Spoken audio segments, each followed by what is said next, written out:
Hello right there. Many thanks to you for joining us today too on yet another episode of your favorite Nigerians Abroad. My name is Kofi Opon, and this once again is Nigerians Abroad. Today I have a wonderful man. He's a man of the game.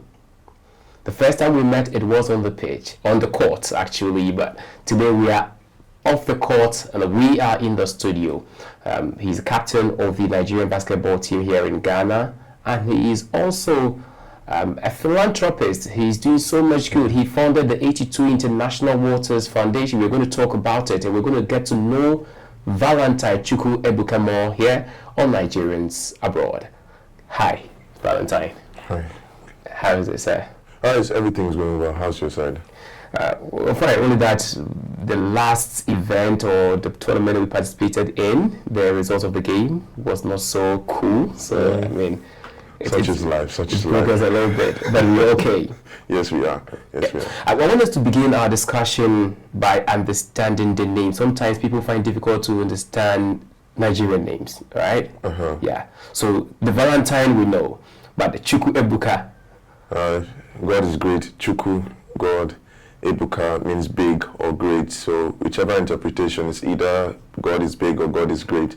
But I'd rather go with the great, obviously. So it's Chukwu Ebuka. Okay, so in other words, he is Valentine, God is great. Alright, so Valentine, God is great. I mean, Valentine, Chukwu Ebuka.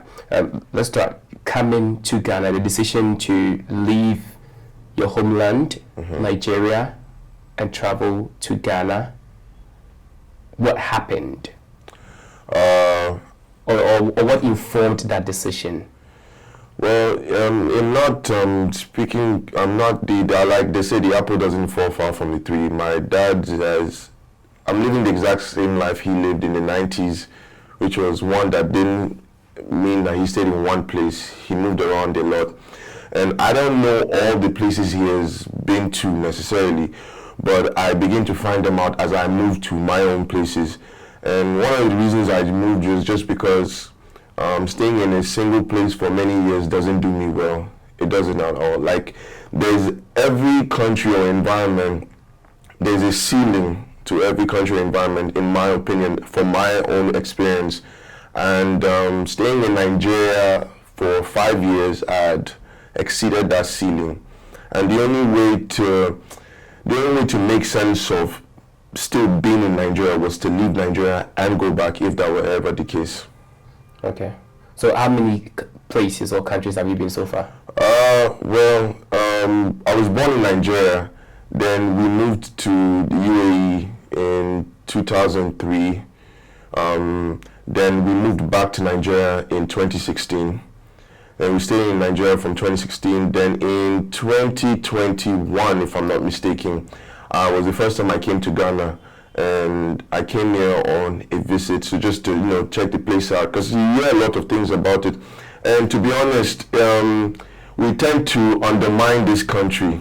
Speaking as Nigerians, we tend to undermine, like, oh, it's just Ghana, like it's like, oh, like you don't have to actually cross the border, like you don't have to go through immigration or how paper works. It's just like, oh, I'm going to another state. It isn't.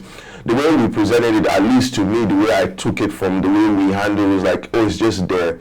But in as much as it was just there, I was like, okay, let me just see for myself. So came here in 2021, I think that was July, and stayed here for 2 weeks. In those 2 weeks, I was able to observe what the differences were and if this place was going to do me any well. And the difference was clear. So when we went back after the 2 weeks, in about a month or less than a month, I then fully came back here again. And I've been here since October of 2021. I have traveled back to Nigeria a couple times within those years, but this is where I've been.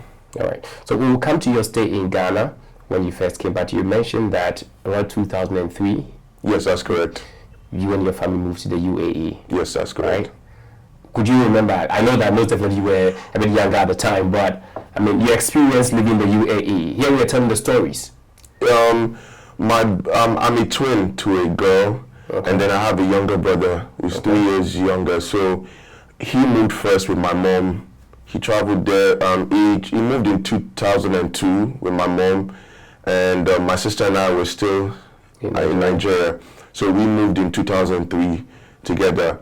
I mean, when we moved to the country was I wouldn't say it was just sands and all, but it was very new. It was extremely one of the earliest families, Nigerian families, to settle there, because most of my dad's peers had the tendency to just go there on their own, and the regular every Christmas or holiday they go back home to their families, and they live quite like a separate life in the UAE as they do in Nigeria, because when you don't have your family, you can't live the same life.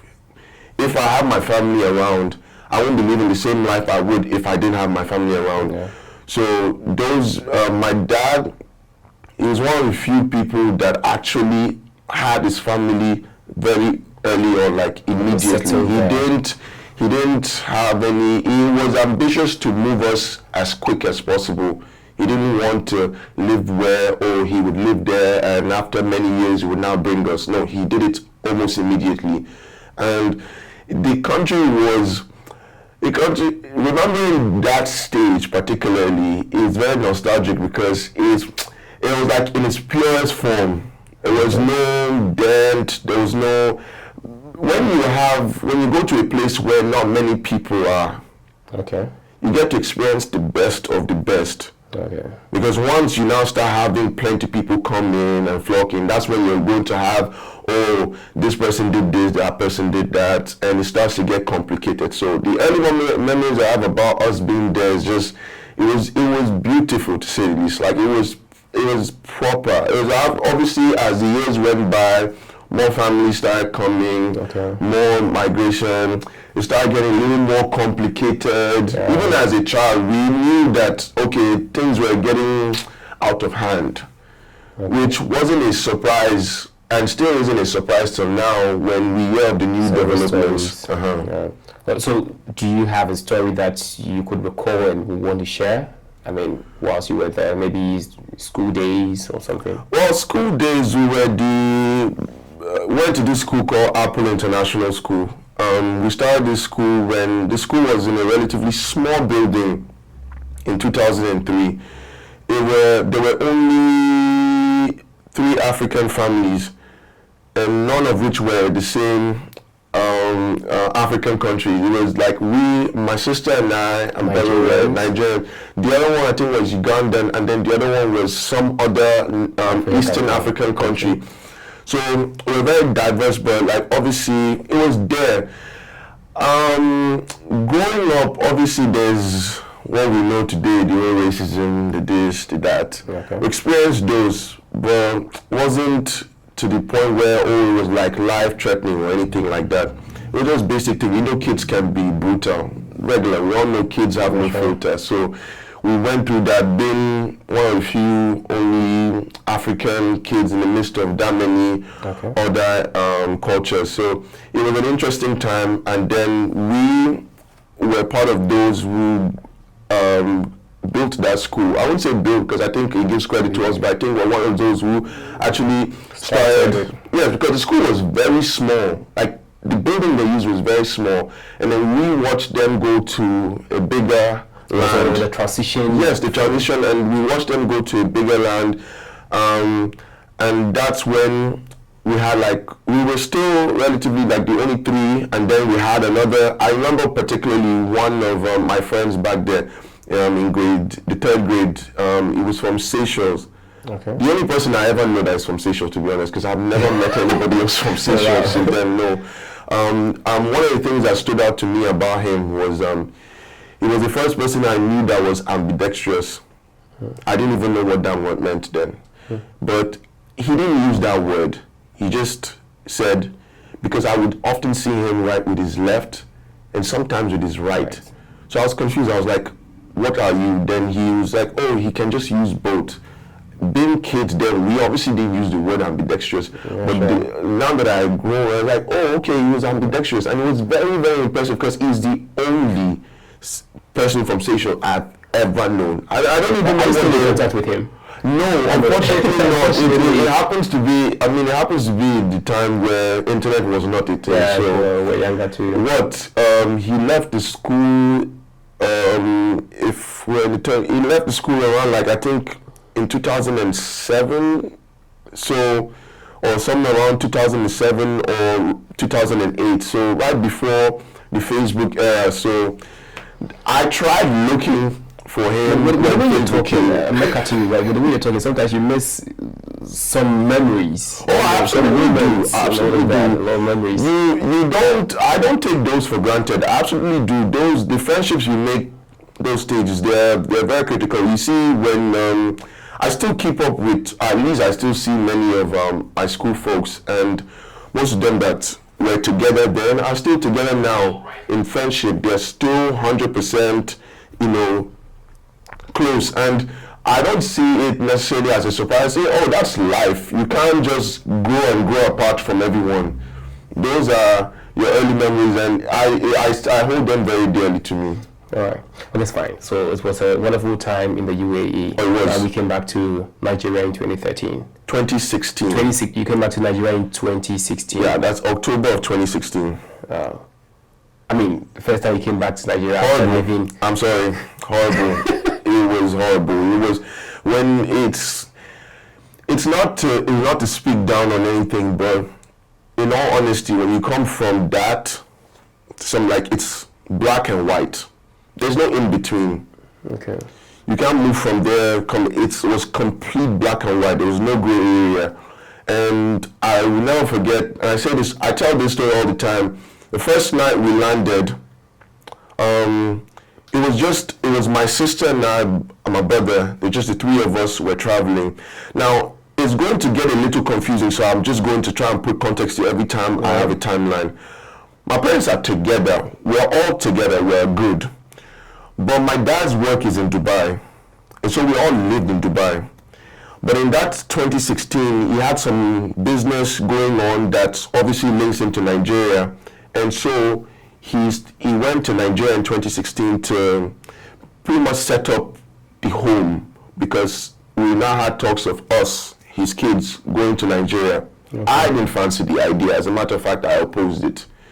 It was in early 20, I think. Yeah, it was early 2016. My dad was talking about, oh, you people are going to go to Nigeria. I was like, absolutely not. I told him, I was like, nope, I'm not going there. There's no way. But my sister was, on the other hand, she was excited because that was like the early year, not so early, but the years of Twitter. So she was connected to people on the internet, the Nigerians there. She was in tune with things that were going on in Nigeria. So she seemed excited. She was like, oh, she wants to do this, she wants to do that. I'm like, I don't want to do anything. I don't want to go there. I was very adamant about it.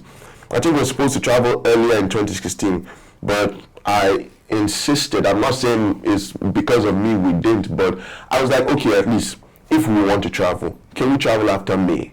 Because I wanted to celebrate our 18th birthday before we leave. Because I knew that if we leave, man, I don't even know what to expect. So I was like, at least let me just have one thing.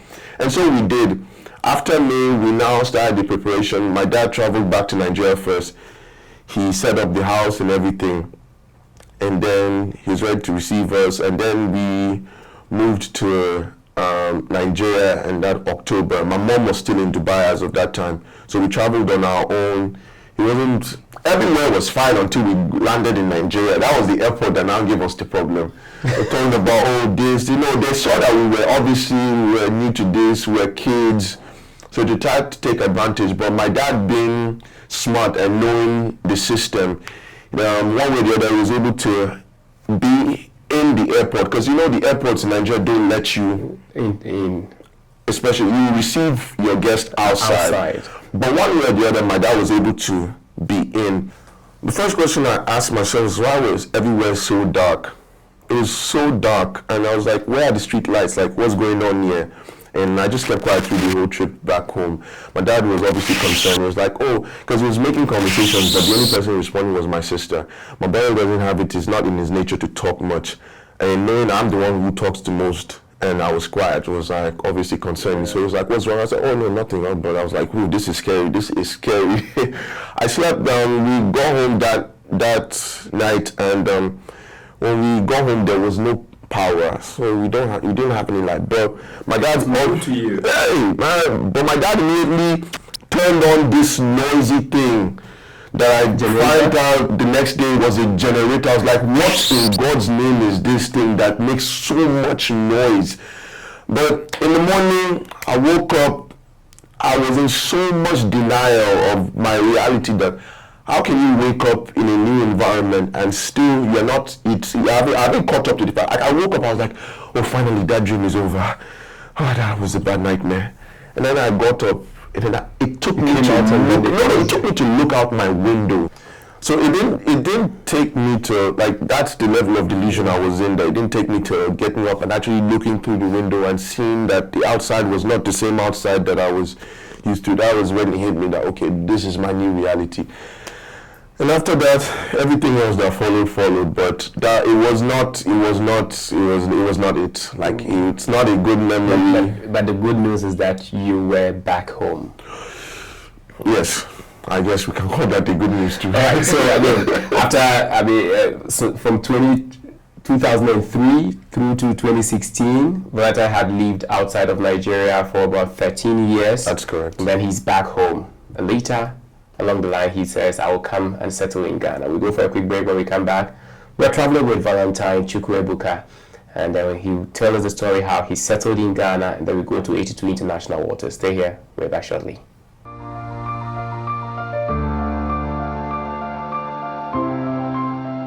Our gallant men and women travel far and near in search of greener pastures.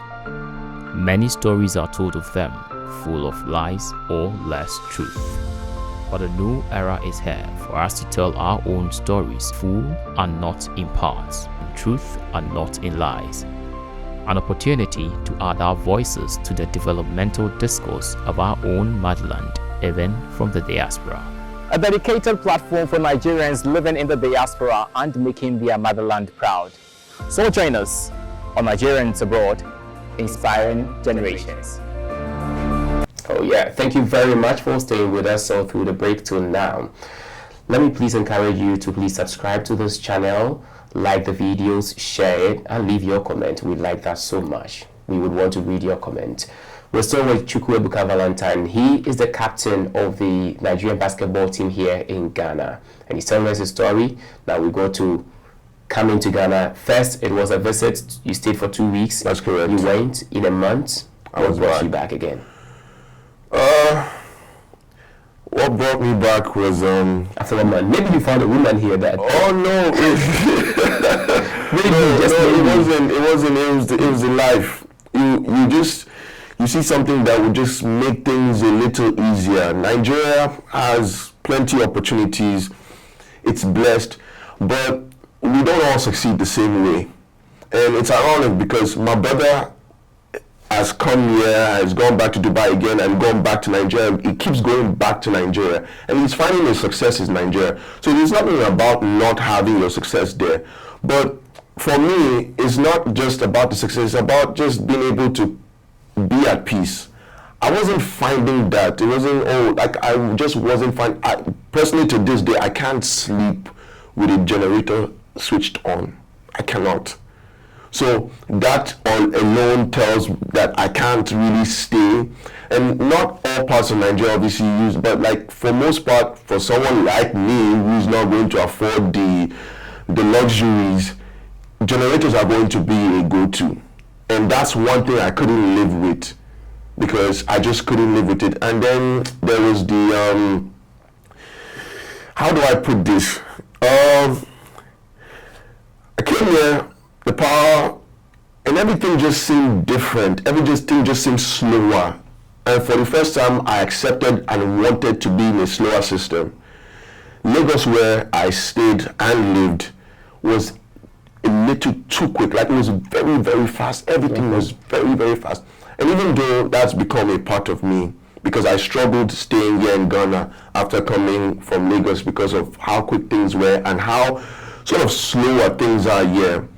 But that was my observation when I came for the 2 weeks. And I was like, I think I would want to live slower for a bit, get myself, and then start to do other things. Because sometimes if you don't take a step back, you don't exactly move forward. It's like an arrow. You have to like hop back before you go forward. But if you just think that it's always going to be forward, it doesn't work that way. And for someone like me, it's not in my nature to do anything slowly.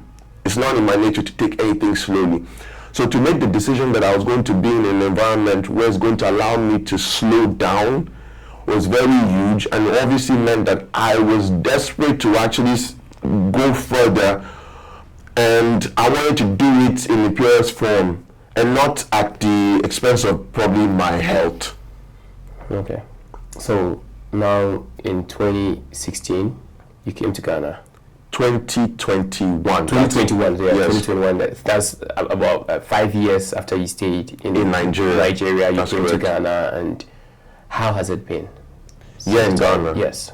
Yeah, How do you find the country? The country is good. The country is good. The country is the only thing that I mean, I can't change this, and this is the one thing that I always didn't want out there. But I didn't want people to identify me. It wasn't because any less patriotic. It was because I didn't want people to identify me as a Nigerian necessarily.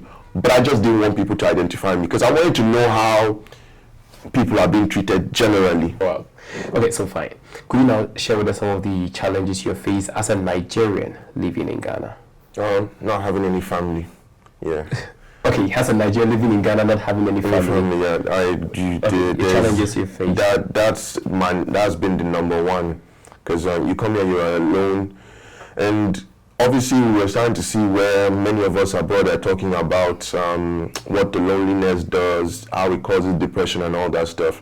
I've had my own fair share of that experience as well. It was horrible, actually. That's when you realize that the need for your siblings, the need for your parents, those are things that are necessary in life. But that's definitely, there are some minor challenges, but that really hurt me I've been here for 2 years, and it hurt me for an entire year. Like an entire year, to the point where I kept, almost to the point of begging my siblings to come. Please come.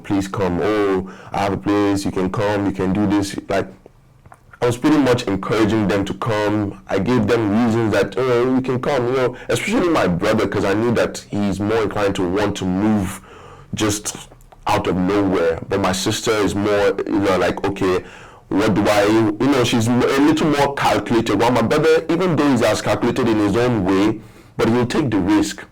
But for my sister, the risk might be a little too much to take. She's a woman. Oh, well, fair enough.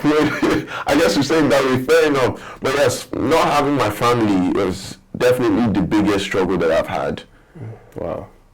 But, okay, so now let's come to the game. Where and when did you start the game? Basketball.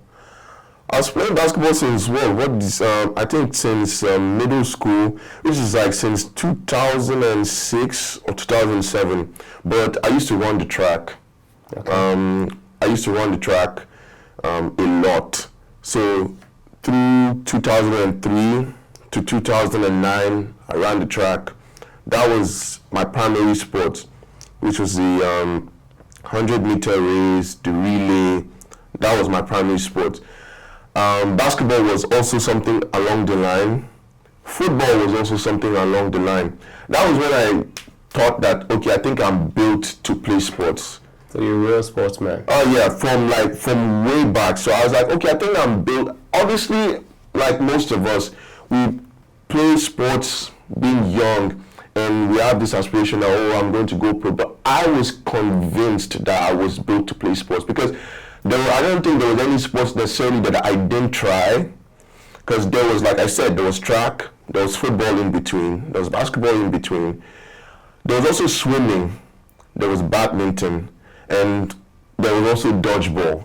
So there was all these things. I was always so excited, and which is why it was difficult for me to stay focused in class, because there was this adrenaline from doing all these activities and then having to sit still for any period of time was extremely difficult. Okay. So basketball really took off for me in 2014. Like I mean from 2006 or 7, I've been playing it, but it wasn't until 2014, because in that 2006 till that 2014, track was something I only did in school. Okay. It was specific to school, so it wasn't something I did elsewhere. So the only other sport that I did elsewhere was football. But I was like, okay, I was really good. I was like, okay, I felt like, okay, I could take this to the next level, But then one day I thought to myself, it seemed like it's too easy. Let me take up a much difficult sport. And so I just picked up basketball, just because it was harder. I think basketball is harder than football. Yeah, by far. For someone, it was by far harder. Like, till this day, it's still harder than football, in my opinion. And that was basically the only reason I started playing. Not because I necessarily loved the game, like to the point where I felt like, oh, I had the vision. No, it was just like, I just saw something that was difficult, and I said I wanted to try it. Okay, so in 2014, when you decided to try it or give it a try, you were still in Dubai. I was still in Dubai, yes. So you started the game there? Yeah, I started the game there. I started, it was embarrassing. It was embarrassing to be 5'11" with no skill. And every time everybody say dunk the ball, dunk. They make you want to do all these very typical things that tall people should be able to do. It's very embarrassing. But then obviously with those embarrassments came the commitment to work extremely hard when people weren't around. So I would go to the court. We had plenty public basketball courts. Now, that's the thing with public basketball courts. If they're public, that means they're always going to be occupied. So I have to be strategic, because so the country is extremely hot. And Dubai is hot. On a good day, oh Lord, it is hot. So what I thought was, I was like, if the peak of the sun is like 12 noon to like 3 p.m., like extremely hot, where nobody would want to. So people wouldn't come. That's exactly when I went there. Because I was like, that's when you wouldn't find anybody. And true, that's when I didn't find anybody on the court. So it gave me the opportunity it was very difficult to endure, but it was necessary. Because if I didn't do it like that, then I would keep meeting people and I didn't want to. That's kind of weird sacrifice you were making. I didn't even think it was that way. But like, yes, that was the way I said that. Do it when it's very, very hot. Like, it's the kind of heat where you're taking one dribble and you're already extremely dehydrated. I mean, when you're doing that, you didn't even think about your health? At the back of my mind, I knew that this was dangerous. You just know it's extremely dangerous. But at the same time, you're like, what other choice do you have? I can't afford to go to private courts. The most I can is those public courts. So I had to take that chance. So that's how, then from there, I was able to get better a little bit. I had some friends I eventually made. So when I felt like I could compete at any level, I started to go to the court around 3, 4, where people were around. I started playing with them to get some experience. And then from there, I played the first academy that I played, the first league that I played. And that's where it took off from. So what was the first league you played in Dubai? It's this league called, ironically, Filipino Youth Basketball League. Okay. Yeah, it was run by, obviously, the Filipinos, but they had other nationals play in it as well. I need to point out that the Philippines have a very strong foothold in the basketball scene in the UAE, like very, very, very strong and notable. So that was the league that I was playing in. I was playing as the center, of course, and we didn't win that year, but I did win an award that year. I remember it was the most, in my opinion, awkward award. I didn't even know what it meant. The award meant, it was sportsmanship award. I was like, what is this? I didn't know what a sportsmanship award was. You won it. So I was like, they said, oh yes, it's stuff for you, sportsmanship. I was like, what? I had to Google what's sportsmanship. So it turns out, because now, the reason I won sportsmanship, but I think it would be difficult today for me, is I didn't talk a lot. like my mouth was sealed when I played basketball as of then, because I was new. So you didn't expect me to say something for someone who didn't know anything. That's exactly why I want sportsmanship. Wow. So after that, that's 2 years. Started playing 2 years. Yeah, then I played the Hoops Academy. Yes, I played Impact. There's this very popular league, and what do we call it? It's a league and it has branches of different things, but it's called Impact. So I didn't play the main league, but I played some like minor tournaments that they hosted. And then I played the Impact tournament, the Hoops Academy. The Hoops Academy was the one I played right before we traveled. That was in 2016. That was the last one that I played, which really opened my eyes to, oh, okay, I can ball. Like, before then, I felt okay, I was okay, you know, like, yeah, I was relegated to the big man position because most of the guys in the UAE that I grew up with were like 5'5", 5'6", 5'7". So when I have someone like me who was, I think, 5'10" or 5'11" as of then, he was like, oh yeah, he's the big man. So I had to play a big man position, which was very awkward for me, but I did it. And so playing that, the Hoops Academy, that was the first time that I played in a more natural position. Okay. So that was the first time I played. I think I was averaging something, if I'm not mistaken, something around like 10 to 15 points, which is the most. I mean, till that point, it was like, wow, okay, I didn't even know I had it like that. But it's like a glitch in my memory to even think I was that person in that point in time. Wow.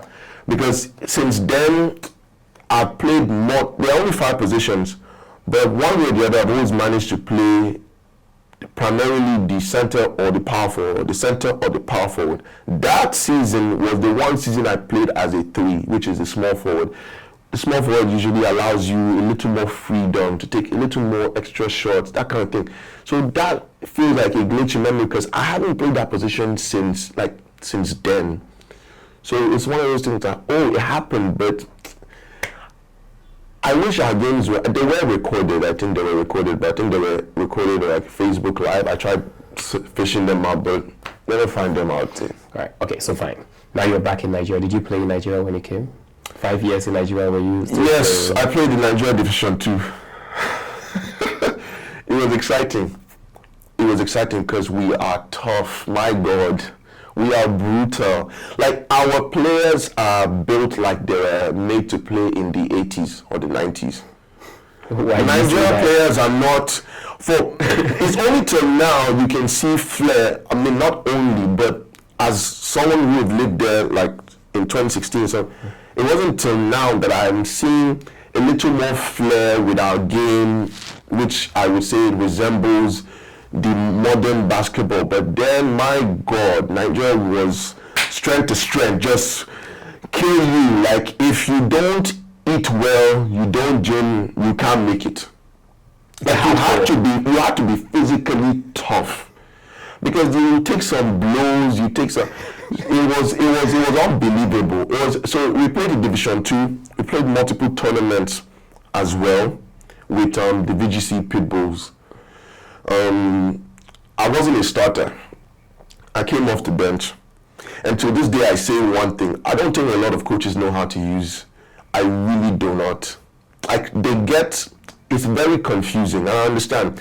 In basketball, often you would have the traditional players, you would have the typical players, and you have the unorthodox players. The traditional is, oh, I know what to do because you're traditional, we're all used to you. The typical, again, I know what to do because everybody has similar attributes. But the unorthodox is like, you're built as a small, but your game style or your play is as a big. So how do we go about that? So that was the issue for me, I feel, in my place in the VGC Pitbulls. But I worked extremely hard to at least find the footing there. It was an exciting time. Now that I think about it, it was actually very exciting. Wow. We used to do like some tough military type training.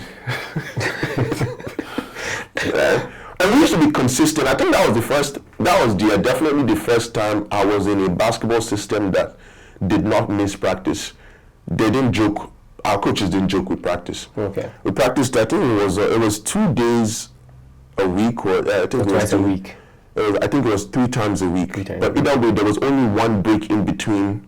So you practice today, break. You practice the next. We break. And then we had you don't play pickup. Wow. Game season, you don't play pickup. Wow. So the only games you're playing. So the only games you're playing were league matches, friendlies that were organized by the team, or other competition or tournaments. You don't play pickup. It was tough. It was like head to. You gathered a lot of experience Wow. in Nigeria for 5 years. When you talk about the dog, that's where we go. That's where I got it, because that place, if without that particular experience, I don't think the work ethic would be there. That experience really made. Man, I tell you this, and especially going back again to Nigeria and seeing the league just like a few months ago, we still have this old school type. I don't think it will necessarily. I don't think it's a bad thing. I need to point that out, because the way our people build themselves to play basketball, it's unfair. We build ourselves like we are bodybuilders. Like, come on, what do you want me to do with someone who is jacked like this? I think the story is getting very interesting. But we have to go for a quick break. When we come back, we'll come to you coming to Ghana and playing basketball again. And I think you are one of the people who helped start the Nigerian basketball team in Ghana. Because yes, I did that, but yes. Yeah, I mean, you were there because 2021, it started just about 2 years ago. Yes. So you were there from the beginning. And then we look at 82 international waters. Stay here. We're back shortly with Valentine, Chukwu, Ebuka.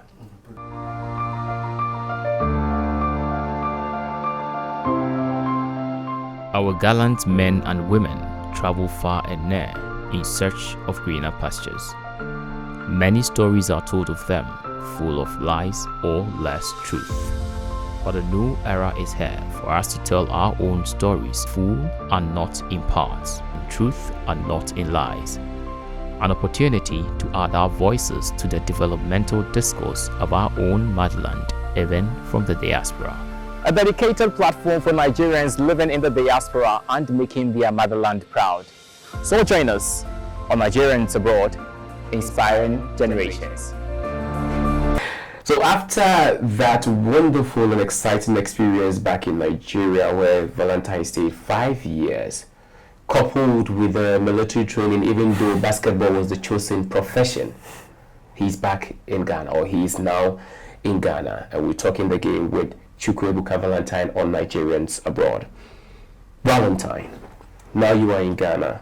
And then around the same time when you came to Ghana, just a few months after, the Nigerian basketball team in Ghana was started. That was months after I came. Yes, a few months after you came, the team was started. And you were right there from the beginning. Yes, thanks to Coach Lester.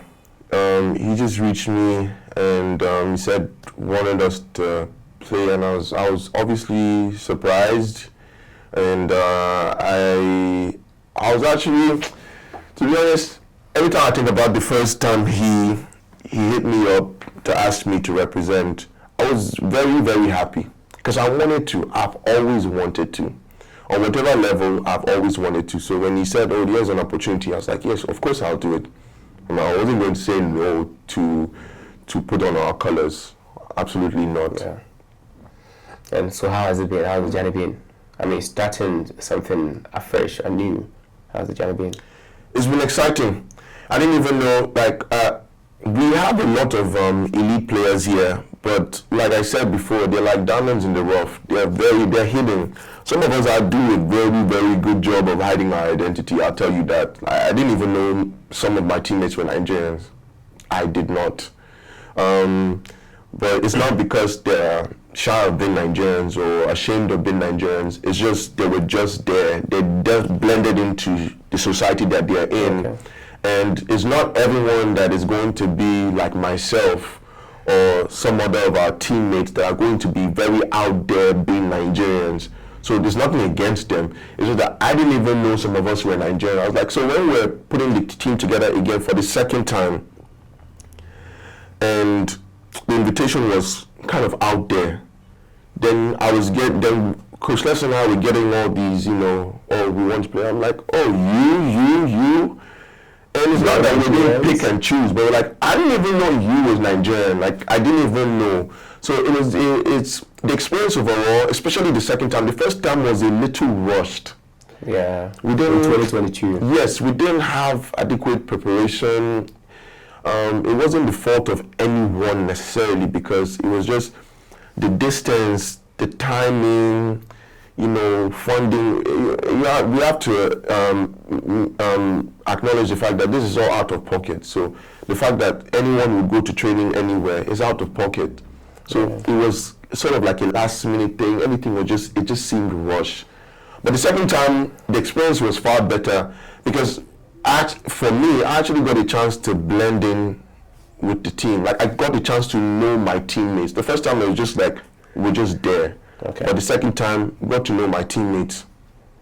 So, we are in a new year, 2024. Run us through what's happening with the team. The team is there. We're very much active. But we can't promise that all of us will be around by the next one, just because as Nigerians, and as some of the Nigerians that some of us are, we're not prone to stay in a single place. At least I can speak for myself and one other teammate that we probably just have the tendency to move and explore. The aim is to explore, and that's how we live. Is 82 your favorite number? No, it wasn't. It wasn't my favorite number. Is that the first jersey number you wore when you started basketball? No, it wasn't the first jersey number. It wasn't my favorite number. It was actually, I can't even call him a friend because I don't know him like that, but it was a peer. He wore 82. He's one of the best basketball players in the UAE. One of the best. Okay. And we're not talking about someone who's older. No, he's just like, we're the same age, basically. Okay. So even being the same age, I looked up to him. I was like, oh, you're doing this much, I want to be able to do that much too. And it didn't make me jealous that we were the same age with him doing what he did, because he was known. Like, when we're talking about Seraphim, everybody knew Seraphim in Dubai. Everyone knew Seraphim. You couldn't say his name and people were like, oh, everybody knew. And in such a small country where if your fame spreads, it spreads. Okay. So he was that guy, and I was like, oh, I really like what he has going on. He's not, and we're the same. I just want to be like him, but my own version of whatever it is. Okay. I wanted to be like him in terms of successful, in terms of fame, in terms of popularity. And skill-wise also, I was like, oh, your game is nice. It's smooth. I like it. Because I have a very rough-edged game. Like, there's a lot of your training has been military standard. He has a very smooth, like, his game is like curved. Like, okay, but mine is very rough. So I was like, I like his style. So obviously, the opposite attracts. And he still wears an 82. Okay. So I remember, I think this was back in 2016 when I moved to Nigeria, and I was just like doing some things. I think it was, I messaged him. I was like, yo, if I ever play, when I play the leagues, whatever, I'll wear 82. And I'm letting you know now it's because of you. So that when I sit in an interview like this, I'm not taking 100% credit for the number. No, I'm not. I'm being that yes, in as much as the number looks nice now, but it was never my number. He inspired it. So I was like, oh, I'll wear it. He was like, okay, yeah, cool. He told, like, he went along with it, and I wasn't fortunate to have an 82 jersey the first season. There was a VGC season that we held. it was a very generic, like they gave everyone generic numbers, 1 to 12 or something. So I managed to get an 11. So that was there. But then this next season where we now had to have our jerseys customized properly, so I said I wanted an 82. So that was the first time I wore an 82 jersey. Okay. And ever since then, the numbers just stuck. So it's now become my favorite number. And ironically, this is not a number that is associated with basketball. It's more like a number that is associated with American football. These high, you would see a lot of 85, 82s and 81s, yeah. But it's to me now, it looks extremely beautiful. Yeah. So now 82 becomes your playing number. That's correct. And now you want to do more with the number. So Yes. you start 82 international waters. Did you start that in Ghana or you started back in Nigeria? International waters was started in Nigeria Okay. in 2020. I thought about it in January of 2020. And we were supposed to, the first thing was we're supposed to host this tournament, this event rather, that was supposed to house the best players in the state, which is Lagos State. I was going to be able to bring the best players under one roof. I was looking at, accommodating them, covering their transport, just because I know where the venue was going to be far from most of them. I wanted to just host the best players in a single place. And I was just thinking of a name, okay, what do I call this? So it's like International Waters, simply because, as I always joke, I'm international. Because like I said, we have a reputation for just being out there, going places and not Because you are international. well, there's that. And the waters just represent that. Waters really have, there's no boundary. The ocean, the seas, it's just there. So it was very fitting. Obviously that event didn't hold, which was when the outreaches instead took place. Okay.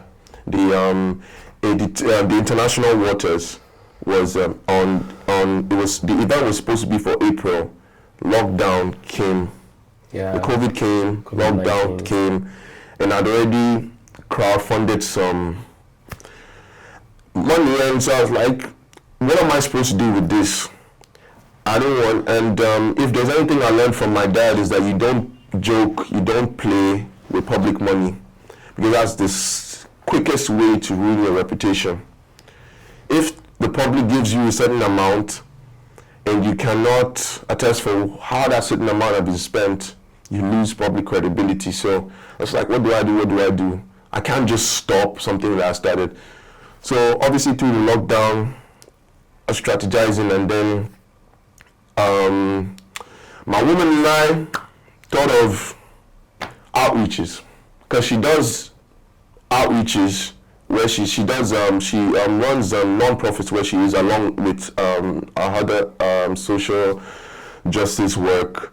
And so I was like, since this is your field, can you help me? I'm never going to shy away from needing anyone's help. Like, I make it very clear, I'm not very good at this. Come on board. I'm not very good at this. This is something you're better at me at. So can you please help me? Let's get this, just keep this alive through the pandemic. We didn't know how long the pandemic was going to last. We didn't know how long the lockdown was going to last. But we said, let's just try and keep this alive. So we kept it alive till around May. There was still lockdown, but things were open, just a little bit. And this was all in Nigeria. So we took advantage of the little bit to now do an outreach. That was the first outreach we did. And after that, you would assume that after the first one, you take a break, But while we're doing the outreach, I was like, okay, so this is possible. Yeah. So we will need to do another outreach, because we can't end at one. Like, this is too good to just stop here. And so a month later, the second outreach. A month later, the third outreach. It was hard, but it was possible. So it has been outreach after outreach until you came to Ghana. Through 2020 was just outreaches. And there was just one time we played, finally we played sports with the name, which was the King of the Court is what we called. And so with that sports, that was the first associate, like that was the first time we affiliated sports with the brand, because up until then everybody had concluded that, oh yes, this is a non-profit, and I didn't like that. To this day I don't like it. So it's a non-profit and for-profit. And sports. But I don't like, me personally, I do not like to be associated with the non-profit sector. So you are for the for-profit and the sports, 100%. All right, so how is ATT International faring in Ghana? Oh, it's very, very well. Very, very well. Everything that we wanted to do at the beginning, all the visions that we had, we've actually accomplished all of them. So everything now we're doing is just a bonus, added bonus. We've been able to do outreaches. We've been able to even spring up other projects in the midst. Ghana has just given us the platform to do what it is that we want to do. That's what I will always be grateful for. Just the fact that we thought these things through and they allowed us to do it. That was it. So this year, what should we expect from ATT International? You have a game coming? This year, we should expect a lot. How do I put this? Yes, we should expect outreaches. We should expect a lot of sports. We should continue to expect a lot of giving, because that is our identity. We don't think we can cure world poverty. We really don't. Like I said before, the aim is just to encourage. If we can at least have 2-3 people in every basketball community, in every society that is going to do the same thing that I'm doing, then we're doing well. Well, we don't want a situation where it's just one person that is going to cover like 6-7 communities. No, we want every community to have at least 2, 3, 4, 5, 6, 7 of them, because I think that's necessary. The monopoly game is not going to help society. Sure. Wow, that's wonderful and good to hear. Now, you, from the way you're talking, I mean, you are a man on an adventure. From Ghana, where are you going to? Hey. Where it leads me, I will go. It's like the east wind. Anywhere it blows, that's where I'm going. So I can't say for sure, but all I know is that there will be movement. I can't say where. But you can say that you're going to stay in Ghana a bit longer. Yeah, we can say a bit, maybe a bit. Yeah, we're going to emphasize on the bit part because it's going to be a very short bit. But yes, a bit longer I will be here. All right, so it's been a wonderful conversation. I mean, we won't call this interview. It's a conversation that we are having with Chukwu, Ebuka, Valentine. Valentine, God is great. Now it's time for you to talk to Nigerians abroad. That's your camera. Talk to Nigerians abroad. It's not easy. I think this is one of the toughest times to be a Nigerian, especially with everything that's going on back home. The stigmatization, the stereotyping, the profiling, all those different things. I have experienced it. I have my own. But at the end of the day, what I think can help us move forward is to keep keep our heads down. Not a low profile, but just keep our heads down. Because I know most of us have the tendency, or some of us rather, have the tendency to just be out there. There are ways to be out there and be respectful still. And I think that is how I've managed to find any kind of success where I am. It's just because in as much as I'm someone who is always going to be out there, but I've done it very intentionally being respectful, because you have to respect those that have been here before. You have to respect the people that own the place where you are. You have to respect the government that you are under. And I think that goes a long way. Being respectful is not to say you're going to, submit to everything that's being said, but at the same time, it just means that it'll take you further. At least it's brought me this far. And I think for us abroad, we're doing very, very well. I mean, we continue to hear that. I'm not going to speak on the other ones. That's their business. It doesn't stop us Nigerians from being Nigerians. We're still great wherever we are, which is why through the thick and the thin, which is where we are now, we are still being talked about. And that says a lot about us. All right, so not a few words, but he said it all. It has been a wonderful experience, a wonderful discussion, a wonderful conversation with Chukwu Ebuka Valentine. I knew him for the game, but today I've learned more from him. So that if I happen to travel from Ghana to another country, I would know the need to respect the laws of the land. This is Nigerians Abroad. It has been a wonderful episode. We have learned a lot. Continue to stay with us. Subscribe to this channel. Like the videos. Share them. Leave your comments. And we are here changing the narrative. This is Nigerians Abroad. I am Kofi Opon. Thank you. Thank you very much.